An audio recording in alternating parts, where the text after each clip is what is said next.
ముందుకు సాగుతూ ఉండగా మరి గిరియన్ గారు తర్వాత కొన్ని సంవత్సరాల తర్వాత నాకు పరిచయం అవ్వడం జరిగింది. మరలా తర్వాత ఆయన ఇలాగా దేవుని పరిచయంలో నన్ను వాడుకుంటూ ఉన్నాడు. అందుని బట్టి దేవుని స్థుతిస్తున్నాడు. మరి విజ్ఞాపన మన కూడిక విజ్ఞాపన కూడిక కాబట్టి బైబిల్ గ్రంథంలో దేవునికి విజ్ఞాపన చేసిన వారిని కొంతమందిని మనము కొద్ది నిమిషాలు జ్ఞాపకం చేసుకుందాం. దేవునికి స్తోత్రం కలుగును గాక. మరి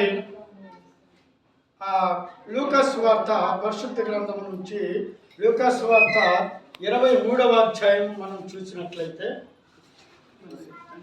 లూకాసు వార్త 23వ అధ్యాయము 39వ వచనం చూసినట్లయితే, వేలాడ వేయబడిన ఆ నేరస్తులలో ఒకడు ఆయనను దూషించుచు, నీవు క్రీస్తువు కదా, నిన్ను నీవు రక్షించుకొనుము, మమ్మను కూడా రక్షించమని చెప్పాను. ఇక్కడ యేసు ప్రభు వారితో పాటు ఇరువైపులా ఇద్దరు బందిపోటు దొంగలను సిలువ వేయటం జరిగింది. మరి ఆ ఇద్దరి దొంగలలో ఒకడైనటువంటి దొంగ యేసు ప్రభు వారిని దూషిస్తూ, యేసు ప్రభు వారిని నీవు రక్షకుడువు కదా, నీవు దేవుని కుమారుడువు కదా, నిన్ను నీవు రక్షించుకొని మమ్మల్ని కూడా రక్షించు అని చెప్పేసి ఆయనను దూషిస్తున్నాడు. అదే విధంగా రెండవ దొంగ ఉన్నాడు. రెండవ దొంగ కూడా ఆ మొదటి దొంగతో పాటు దూషించిన వాడే. మత్తయి సువార్తలో మనం చూసినట్లయితే ఆ ఇద్దరు దొంగలు కూడా పరిసయ్యులు, శాస్త్రులు, మరి అటుగా వెడుచున్న వారందరితో పాటు ఈ హేళన చేసిన వారే. దేవాలయమును పడగొట్టి 3 దినములలో లేపువాడా, నిన్ను నీవు రక్షించుకొని మమ్మల్ని కూడా రక్షించు అని కేకలు వేసిన వారిలో వీరు ఒకరు. అయితే ఆ గుంపులో ఈ రెండవ దొంగ ఆ మాటలు విన్నాడు. రెండవ గుంపులో ఉన్నటువంటి మాటలు కూడా ఉన్నారు. ఒక గుంపుకి చెందిన వారు దేవుని దూషిస్తూ, దేవుడు నీవు కుమారుడు దేవుని కుమారుడు అని చెప్పుకొచ్చున్నావు, నీవు సిలువ దిగి రాలేవా, నీవు ఆ మేకులు పీక్కోలేవా అని చెప్పేసి మరి దేవుడిని అపహాసిస్తున్నారు. నేటి దినాల్లో చూసుకుంటే ప్రియ సోదరుడా, మరి నేటి దినాల్లో కూడా మతోన్మాదులు అనబడిన వారు ప్రభువైన యేసుక్రీస్తు వారి గురించి తెలియక అజ్ఞానంతో 3 మేకులు పీక్కోలేని వాడు రక్షించుకోలేని వాడు ఇతరులను రక్షిస్తాడంట అని చెప్పి నేటి సమాజంలో కూడా మతోన్మాదులు అనబడిన వారు యేసుక్రీస్తుని దూషిస్తున్నారు. కానీ ఆయన వారికి తెలియని సంగతి ఏమిటంటే, మన ప్రభు అయిన యేసుక్రీస్తు వారు ఆ 3 మేకులు పీక్కోవటానికి భూలోకానికి రాలేదు. ఆ శిలువ మీద నుంచి దిగి రావటానికి భూలోకానికి రాలేదు. ఆయన వస్తే 3 మేకులు పీక్కోలేక కాదు, ఆయన శిలువ మీద నుంచి దిగలేక కాదు. కానీ ఆయన వచ్చింది దేనికి? పాపుల కోసము, పాప క్షమాపణ నిమిత్తము మనకి పరలోకాన్ని అనుగ్రహించడానికి, తన ప్రాణాన్ని అర్పించడానికి ఈ లోకానికి యేసు ప్రభు వారు వచ్చారు. దేవునికి స్తోత్రం కలుగును గాక. హల్లెలూయా. మరి ఒక మాట బైబిల్ గ్రంథంలో యేసు ప్రభు వారు అంటున్నారు, నా ప్రాణము ఇచ్చుటకును మరలా దానిని తీసుకొనుటకును నాకు అధికారం కలదు. దేవునికి స్తోత్రం. హల్లెలూయా. ఈ లోకంలో దేవుడు అనబడిన వారు చాలా మంది ఉన్నారు. ఈ లోకంలో దేవుడుగా పిలువబడిన వారు చాలా మంది ఉన్నారు. వారిలో ఎవరు కూడా ఈ మాట చెప్పలేరు. ఎందుకంటే వారి ప్రాణం ఎప్పుడు పోతుందో వారికే తెలియదు. వారు అసలు వారికే తెలియని పరిస్థితుల్లో ఉన్నటువంటి సమయాల్లో మరి ప్రభువైన యేసుక్రీస్తు వారైతే మరి ఆయనకు అధికారం గలవాడు, ఆయన దేవుని కుమారుడు. దేవునికి స్తోత్రం కలుగును గాక. అధికారముతో ఆయన అంటున్నటువంటి మాట, నా ప్రాణమును తీసుకొనుటకు నాకు అధికారం ఉంది, దాన్ని ఇవ్వటానికి మరలా తీసుకొనడానికి నాకు అధికారం ఉందని సర్వశక్తి గల దేవుడు అంటున్నటువంటి మాట. దేవుని స్తోత్రం కలుగును. ఇప్పుడు మనం చూసినట్లయితే ఈ విజ్ఞాపన ఎవరు? సిలువలో దొంగ కూడా విజ్ఞాపన చేస్తున్నాడు.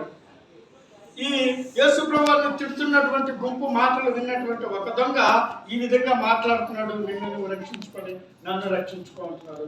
ఇంకో దొంగ ఆ మాటలు విన్నాడు. ఇంకో పక్కన ఉన్నవారు వింటున్నారు, అయ్యో ఇతను నజరేయుడైన యేసు కదు, ఇతను యేసు కుమారుడు కదు, ఇతను మరియ కుమారుడు కదు, మరి ఇతను నజరేతు వాడు కాదు, మరి ఆ దేవాలయం దగ్గర కుంటివాడికి కాళ్ళు ఇచ్చింది ఇతనే కాదు, మరి ఆ కోనేరు దగ్గర 38 ఏళ్ల నుండి మరి పక్షవాయుతో బాధపడుతున్నటువంటి వాడిని బాగు చేసింది, స్వస్థపరిచింది, ఒక్క మాటలో స్వస్థపరిచింది ఈయనే కాదు. ఈయన దేవుని కుమారుడు కదూ, ఈయన నేను దేవుని కుమారుడు అని చెప్పుకుంటున్నాడు కదా, ఈయన ప్రవక్త కదా, ఈయన బోధకుడు కదా, అనేటువంటి మాటలు విన్నటువంటి దొంగ ఈ మాటలకి అతను మనసు మారిపోయింది. దేవునికి స్తోత్రం కలుగును గాక. హల్లెలూయా. బైబిల్లో ఒక మాట ఉంది, వినుట వలన విశ్వాసం కలుగుతుంది. ఆయన విన్నాడు. ఆ శిలువలో ఆ ప్రాణం పోయేటువంటి సమయంలో ఆ యేసు ప్రభు వారిని అంటున్నటువంటి మాటలు విన్నారు. అంతేకాకుండా ముఖ్యంగా ఆయన మారటానికి గల ప్రథమ కారణం యేసుక్రీస్తు ప్రభు వారు శిలువలో పలికినటువంటి మొట్టమొదటి మాట. దేవునికి స్తోత్రం కలుగును గాక. హల్లెలూయా. ఆ మొట్టమొదటి మాట ఏమిటి అంటే ప్రభు వారు అంటున్నారు, తండ్రి వీరేమి చేయించున్నారో వీరికి తెలియదు కనుక వీరిని క్షమించమని చెప్పారు యేసు ప్రభు అంటున్నారు. అప్పుడు ఈ దొంగకి ప్రతి కలిగిపోయింది. ఏమిటి ఇతను ఇలా అంటున్నాడు, ఇతను మాకన్నా ఎక్కువ శిక్షిస్తున్నారు, ఇతన్ని మాకన్నా ఎక్కువ కొడుతున్నారు, ఇతన్ని మాకన్నా ఎక్కువ దూషిస్తున్నారు, ఇతను మాకంటే పెద్ద నేరస్తుడై ఉంటాడు, ఇతడు మాకన్నా పెద్ద దొంగ అయి ఉంటాడు, అయినా కానీ ఇతను కొడుతుంటే ఈయనేంటి అసలు ఏమి కోపం లేకుండా మరి అతను కొడుతున్న వారిని తిడుతున్న వారిని తండ్రి క్షమించమంటున్నాడు అంటారు. వీళ్ళు చూస్తేనేమో ప్రవక్త అంటున్నారు, దేవుని కుమారుడు అంటున్నాడు. అయితే నిజంగా ఈయన దేవుని కుమారుడే. దేవునికి స్తోత్రం కలుగును గాక. హల్లెలూయా. ఈయన వలన విశ్వాసం కలిగి ఆయన విజ్ఞాపన చేస్తున్నాడు ప్రభు వారికి. చూడండి మత్తయి సువార్త 23వ అధ్యాయము మరి 42వ వచనంలో చూస్తే ఆ మారు మనసు కలిగినటువంటి దొంగ పలుకుతున్నటువంటి మాట, ఆ 23వ అధ్యాయము 42వ వచనము. లూకాసు వార్త, లూకాసు వార్త, మత్తయి సువార్త, క్షమించండి. ఆయనను చూచి యేసు, నీవు నీ రాజ్యంలోనికి వచ్చినప్పుడు నన్ను జ్ఞాపకం చేసుకొనమని దేవునికి స్తోత్రం కలుగును గాక. హల్లెలూయా. హల్లెలూయా.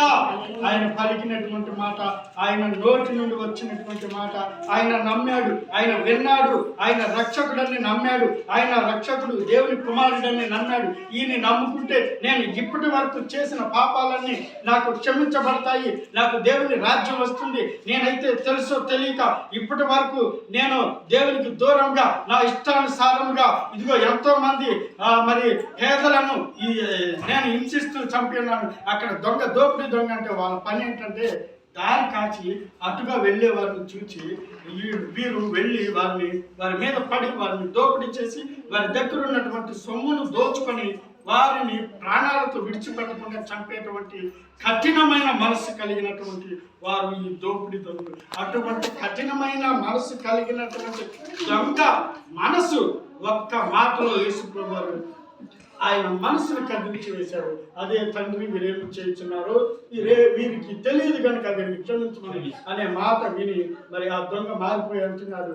ఆయన విశ్వసించాడు, ఈయన రక్షకుడని నమ్మాడు, ఈయన దేవుని కుమారుడని నమ్మాడు, ఈయన ప్రవక్త అని నమ్మాడు. ఈయన నమ్ముకుంటే నాకు నిత్య జీవం వస్తుంది అని చెప్పేసి నమ్మి ఆయనని తండ్రి నీ రాజ్యంతో వచ్చినప్పుడు నువ్వు నన్ను జ్ఞాపకం చేసుకుంటావా అన్నప్పుడు కరుణ గల దేవుడు, జాలి గల దేవుడు, ప్రేమ కలిగిన మన యేసయ్య అంటున్న మాట, ఇదిగో నేడే నీవు నాతో పరదేశంలో ఉండు అని నీతో నిశ్చయముగా చూపించున్నాను అన్నాడు. దేవునికి స్తోత్రం కలుగును గాక. హల్లెలూయా. హల్లెలూయా. దేవుడు ఇప్పటి వరకు నీ ఇష్టం వచ్చినట్టుగా జీవించావు కదా, ఇప్పటి వరకు నీ ఇష్టానుసారంగా జీవించావు కదా, నీవు చనిపోయే టైంలో నేను నీకు గుర్తొచ్చానా అని అనలేదండి యేసు ప్రభువు. ఆయన కరుణామయుడు, జాలి గల దేవుడు కాబట్టి ఆయన ఒకే ఒక మాటతో ఆయన విజ్ఞాపన చేసుకున్నాడు. ఆయన హృదయం కరిగిపోయి ఆయన అంటున్నాడు, సహోదరుడా నేడే నా రాజ్యంతో వచ్చేదాకెందుకు, నేడే ఇప్పుడే నీవు నాతో పరదేశంలో ఉన్నావంటాడు. అప్పటికప్పుడే ఆయనతో పాటు ఆ దొంగను కూడా పరదేశంలోకి తీసుకెళ్ళిపోయాడు. దేవునికి స్తోత్రం కలుగును గాక. హల్లెలూయా. మరొక వ్యక్తిని మనం చూసుకున్నట్లయితే త్రోవ పక్కన పడినటువంటి గుడ్డివాడు విజ్ఞాపన చేస్తున్నాడు. ప్రభు వారు ఆ దారిలో వెళుతున్నప్పుడు జన సమూహములు ఆ కదలికలు అటువంటి విన్నప్పుడు ఆ గుడ్డివాడు ఇదిగో ఎవరు ఈ త్రోవని ఎవరు వెళ్తున్నారు, ఏంటి ఈ గందరగోళం అంతా అని అడిగినప్పుడు పక్కన ఉన్నటువంటి వారు అన్నారు, ఈ త్రోవలో నజరేయుడైన యేసు వెళ్ళుచున్నాడు అన్నప్పుడు ఈ గుడ్డివాడు లేచి తన దగ్గర ఉన్నటువంటి వస్త్రాలను పై వస్త్రాలను కింద పడేసి లేచి తడుముకుంటూ వెళ్ళి అంటున్నాడు, ఇదిగో యేసు నన్ను కరుణించు, దావీదు కుమారుడా నన్ను కరుణించు అని చెప్పేసి కేకలు వేస్తున్నాడు. అక్కడ వారు ఇదిగో అరోమాకు సైలెంట్ గా ఉండు, అరోమాకు ఎందుకు అరుస్తున్నావు అని చెప్పి గద్దిస్తున్నా గానీ ఈయన ఏమాత్రం కూడా వారిని లెక్క చేయకుండా మీరు ఎవరు ఏ మాటలు అనుకుంటే మాకెందుకు, మేము నా ప్రభు వారిని నేను చూడాలనుకుంటే ఆయన ధైర్యంగా దావీదు కుమారుడు నన్ను కరుణించని ఇంకా ఎక్కువగా కేకలు వేస్తూ దేవుడిని పిలిచాడు. యేసు ప్రభు ఆ మాట విని ఆయన విజ్ఞాపన విని ఆయన దగ్గరకు వచ్చి ఆయనకి స్వస్థత ఇచ్చినట్టుగా మనము లేఖనంలో చూసుకుంటున్నాము. దేవునికి స్తోత్రం కలుగును గాక.